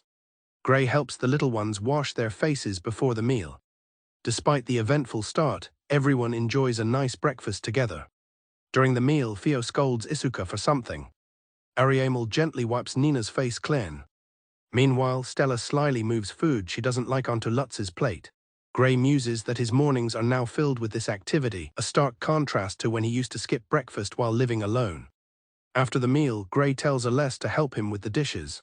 Gray informs Aless that as long as he lives there, he will be expected to help with family chores. The word family resonates with Aless. Nina enthusiastically volunteers to help carry dishes, earning praise from Gray. Lutz and Stella also eagerly offer their assistance. Ariamel leaves the cleanup to the others and begins to prepare lunches. Aless readily agrees to help with the chores. As they walk through town, Gray suggests Aless should register under a fake name, just in case there's a manhunt for him. Gray warns him that once a name is registered, it can't be changed, so he must put careful thought into it. Aless quietly takes in the advice. Gray thinks about the short sword he bought for Aless, deciding to give his old one to Isuka. They arrive at the Adventurers Guild. Gray tells Aless to head inside, as he wants to get him registered and take on a few quests today. Inside, he directs Aless to the registration line. Meanwhile, Gray heads over to the quest board to find a suitable job. Gray wants Aless to gain some accomplishments while under his tutelage. However, he knows that as a new E-rank rookie, no one will want to party with him. He considers a quest to hunt wolves, but realizes they would likely avoid him due to his strength. He realizes his presence is paradoxically getting in the way of Aless's training, just as Aless calls his name. Aless announces that he has finished registering and shows off his new E-rank card. He explains that he kept his name because it's the only thing his parents ever gave him. Gray suggests a goblin extermination quest to start and asks if Aless has any experience, to which Aless confirms he has fought them and even orcs many times. An adventurer named Ganzus approaches and mockingly asks if Gray was so lonely he had to trick a rookie into joining him. Gray retorts that he is obviously training a rookie and insults Ganzus's intelligence. Gray continues his verbal assault, claiming Ganzus once went weak in the knees from just an elder orc's head, infuriating him. Gray grabs the enraged Ganzus by the collar. Ganzus's party members tell him to stop fooling around, as they have been preparing for their quest for days. After Ganzus leaves, Aless asks who he was, and Gray explains he's just an attention seeker who always picks fights. Gray then notices that Ganzus was holding a quest form for an elder orc. At the reception desk, Sasha recognizes Aless as a new rookie with Gray. She comments that with Gray accompanying him, an extermination quest should be no cause for concern. She hands them the completed quest form and wishes them luck. They soon find themselves in the wilderness outside the city. Gray and Aless walk along the outskirts of Bastoke. Suddenly, Gray tells Aless to stop. They hide in the bushes, observing their surroundings. From their hiding spot, Aless spots 3 goblins heading towards Bastoke, earning a compliment from Gray. Gray instructs Aless to kill the 3 goblins swiftly before they can react or call for help. Aless nods, readying himself for the attack. He springs from the bushes and launches his ambush. Aless stands over the defeated goblins, his sword dripping. He turns to Gray and nervously asks how he did. Gray tells him his movement was good and that, unlike against a human opponent, he showed no hesitation. Aless explains that while the thought of hurting someone in practice is scary, he doesn't feel anything when fighting monsters. Gray reminds him that fighting humans is a completely different matter. He explains that the goblins they just fought were probably scouts sent ahead to see if nearby settlements were vulnerable to attack. Aless reasons that they wouldn't attack a large town, so perhaps they could be left alone. Gray grows grim, stating that if the goblins are targeting Bastoke, they have probably already targeted the children. A menacing grin spreads across Gray's face as he declares the goblins must be killed. He clarifies to a confused Aless that he will be the one doing the killing. Gray points toward the main goblin encampment, and Aless is stunned by the large number of enemies. The scale of the goblin threat is revealed, a massive horde consisting of a general, several warriors and harbs, and around 50 regular goblins. Gray outlines their battle plan, assigning himself the goblin leaders while Aless is to handle the rest. Aless initially misinterprets the strategy, thinking they will let some escape to thin the herd. Gray firmly corrects him, stating that no goblin will be left alive. With the plan set, they head into the fray. As the goblins chatter amongst themselves, a challenger appears. With a menacing grin, Gray taunts the horde about their stench and eagerly invites them to fight. The lesser goblins react to Gray's challenge with a cacophony of cries. However, their leaders hold their position, seemingly unimpressed. The goblin general simply sneers at the lone adventurer. The horde charges forward. Aless watches from the cover of the woods as the battle begins. Two of the larger warriors lunge at Gray, swinging their weapons. Gray effortlessly sidesteps the attack, yanking the weapon from the goblin's grasp. With a confident smirk, he dismisses the lunge as far too slow. Using the stolen weapon, Gray swiftly decapitates one goblin. Another warrior looms over him, preparing to strike. He casually catches the heavy hammer with one hand, effortlessly stopping the attack. Gray uses the goblin's own hammer to decapitate it. The smaller goblins watch in terror. The goblin general, however, remains calm, observing the scene without any apparent grudge despite the loss of his subordinates. The goblin general is not angry but delighted. He recognizes Gray's ferocious grin as the face of a true warrior. After all, his own forces had killed numerous humans as well. To the goblins, such acts held no special meaning. Increasing their numbers and killing humans was simply what they did. With this philosophy driving him, the general charges forward to meet Gray. Suddenly, a commotion erupts from the rear of the goblin horde. The goblins are thrown into confusion. Aless has begun his assault, swiftly cutting down the regular goblins from behind.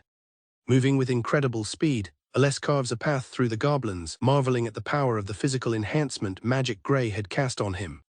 Aless regrets that he cannot watch Gray's fight, but he remains focused on his own task of preventing any goblins from escaping. He muses that while his tactics might be seen as cowardly against knights, such notions of honor are irrelevant here. Gray surveys the battlefield, having already dispatched the goblin warriors. He finds the general's continued excitement, even after losing an arm, to be strange. Seeing that Aless is capably handling the remaining harbs, Gray decides to leave them to him. As Gray watches Aless fight, he assesses his skill, concluding that despite a lack of experience, Aless is a natural. He then casually dispatches another goblin that tries to attack him. With the battle over, Gray instructs a weary Aless to collect the goblin's ears as proof for the quest. A shocked Aless asks what Gray is doing. Gray calmly explains that he is harvesting the goblin general's testicles, noting that they sell for a good price. Gray advises Aless to remember this part of the job, and a pale Aless can only stammer in agreement. He turns away as he hears the gruesome sounds of Gray's work, unable to watch. After the goblin hunt, Gray asks Aless if he's collected the ears, and Aless confirms he has. Sasha worries about the situation, thinking Gray is a brute for throwing a new adventurer into a pack of goblins, which is precisely what happened. Gray quickly changes his mind, deciding to handle the guild report himself and apologizing to Aless. Gray tells Aless to get a drink at the guild bar, anticipating a lecture from Sasha. Just as he predicted, Sasha confronts him, calling him a brute for throwing a rookie into a pack of goblins. Gray defends himself, but Sasha remains suspicious about giving a rookie all the credit for such a mission. Sasha is surprised to see proof that Aless even defeated a goblin warrior. She states that this will go into Gray's assessment, even though Aless will rank up regardless. Sasha asks if he'll finally take the promotion exam this time. Gray shows no interest in the exam. Two D-rank female adventurers approach Aless and invite him to team up. Aless is visibly uncomfortable with their forwardness. Watching from a distance, Gray observes the solicitation and wonders if he should intervene. Despite his earlier bravery against the goblins, Aless silently pleads for help. Gray approaches and tells Aless it's time to go home. The two women are shocked to see Gray and realize Aless is with him. They quickly decide to leave them alone. Gray sighs, muttering that he should have stayed out of it. A woman seems nervous about delivering a souvenir for someone named Kasha. She becomes completely flustered upon unexpectedly running into Gray. She is a member of the well-known adventuring party, Valkyrie. Emilia asks about Aless, and Gray explains his situation. The woman introduces herself as Emilia, a local adventurer. Aless introduces himself as a new adventurer as well. Emilia offers her assistance, though she acknowledges it's probably unnecessary since he is with Gray. Gray invites Emilia inside their home. Ariamel is startled by their arrival. She nervously welcomes Gray home. Gray asks her to prepare tea for their guest. As Ariamel takes his lunchbox, Emilia notices she forgot Aless's. Inside, the children greet Emilia. Gray asks about her party member, Kasha, and Emilia explains she is busy elsewhere. She then presents the souvenir she was sent to deliver, a basket full of cakes for Gray and the children. Gray invites Emilia to join them for cake, and she enthusiastically agrees, offering to get plates. Just then, Ariamel arrives with tea. Ariamel reveals she had already prepared everything, including extra tea, impressing Emilia with her formidable foresight. Emilia pleads to be allowed to help with something. Ariamel tells Emilia that she is a guest and should have a seat. Gray gathers everyone to the sofa for cake, and the children erupt in cheers. While Ariamel tries to dissuade her, Gray thinks to himself that Emilia has been acting strangely. Emilia looks determined, repeating her desire to help. Nina, Stella, and a disguised Isuka watch the conversation unfold. Nina and Stella grab Emilia's hands, much to her surprise. They lead her to the couch and have her sit down. Emilia thinks her offer was rejected, but Gray clarifies that the children are just happy to have her there. Ariamel announces it is time for cake, and the whole group cheers. The group, including Isuka and Lutz, happily eats cake together. Nina and Lutz dig into their slices with gusto. Emilia eats her cake while observing the others. Gray wipes some frosting off Nina's face and asks her if the cake is tasty. Nina happily confirms that the cake is very good. Emilia watches them with a gentle smile. She laughs and comments that Gray is really being a father. She quickly clarifies her statement, telling him not to take it the wrong way. Emilia tells Gray that she has never seen him more in his element as Stella and Nina snuggle up to him. The children clamor for more cake, calling him Daddy and Papa. Gray mentions that he does not mind sharing his own slice. Ariamel gently tells the happy children that this is a one-time treat. Ariamel gives a small piece of cake to Stella. She hands a slice to a delighted Lutz, reminding him about dinner. Seeing this, the other children also ask for a piece of Isuka's cake. Theo suddenly snatches Isuka's cake, much to his surprise. Nina tugs on Emilia's sleeve to get her attention. Nina cheerfully thanks one of the older girls for the treat. Emilia then proceeds to help with dinner. Later, Emilia plays cards with the children, and Theo observes that she is bad at the game and keeps getting the joker. Noticing that it is late and nearly bath time, Gray asks Emilia if she would like to stay the night. Emilia is shocked and flustered by the sudden invitation. She panics, insisting that she could not possibly stay and must go home. As Emilia tries to leave, Nina and Stella grab onto her, begging her not to go. Overwhelmed by their plays, Emilia relents and agrees to stay, which makes the children cheer. Ariamel informs Emilia that the bath is ready, but Emilia says she is fine with going last. Gray warns her that the water will get cold since it takes a while for all the kids to bathe, but Emilia tells him not to worry. He looks over and sees that Nina has already nodded off in Emilia's arms. Seeing that she looks tired, Gray suggests Emilia should go to bed. Several of the children are already fast asleep on top of her. Gray looks on, realizing there's no helping the situation as the children sleep soundly. Later, Emilia emerges from her bath wearing a nightgown, only to find Gray and all the children waiting for her, much to her surprise. Emilia thanks Ariamel for the bath and pajamas, feeling embarrassed by everyone's stares. Ariamel compliments her on how pretty she looks, and Gray's agreement leaves Emilia flustered. Gray reflects that he has never seen Emilia look so happy about a compliment, recalling she usually ignores them. Emilia notices him spacing out and asks what is wrong. He dismisses it and says it is time for bed, and he and Ariamel decide which children to carry. Emilia shyly asks if she can be the one to carry Nina to bed. While holding other children, Gray kindly agrees to her request. As Emilia holds Nina close, Gray notes how completely taken she is with the little girl. Ariamel asks if the little ones always sleep with Gray, who explains it is to help them get to the party. Ariamel suggests that she, Emilia, and Nina all sleep in her room for the night. Gray says that if Emilia does not mind, then it is fine with him. Emilia seems surprised, questioning the specific mention of tonight. Ariamel leads Emilia and the sleeping Nina toward the bedroom. Emilia stops and hesitantly calls out to Gray. With a gentle smile, she wishes him a good night, and he responds in kind as she leaves. The next morning, Gray gently wakes the children sleeping in bed. Downstairs, Ariamel and Emilia are already awake and greet him. Ariamel cheerfully asks if he overslept, explaining that she couldn't resist sleeping with the children because they were so warm. In the kitchen, Gray offers to help prepare the meal, and Emilia volunteers to cut vegetables.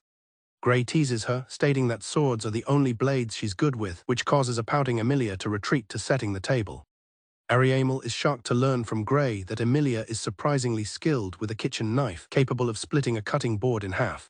Gray notices packed lunch boxes, and Ariamel proudly confirms she prepared them for everyone, including Emilia. Seeing this, Gray announces they won't be taking a job and will go out to eat instead. Ariamel apologizes for making the food unnecessarily. Gray reassures her, expressing his sincere gratitude for her efforts. Ariamel blushes and replies that she is grateful for him as well. As the group prepares to leave, Emilia is surprised to see everyone gathered. The children, Nina, Stella, and Lutz, affectionately say their goodbyes to Emilia, asking her to come and play again soon. Emilia warmly thanks Ariamel for her hospitality and for preparing a lunchbox for her.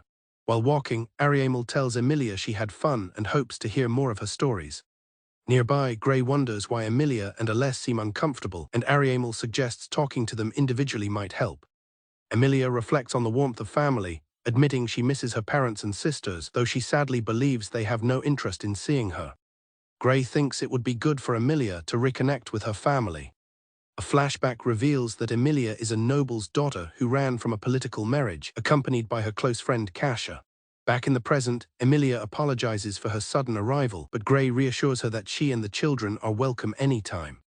Emilia says her goodbyes, planning to meet Gray and Aless at the guild later.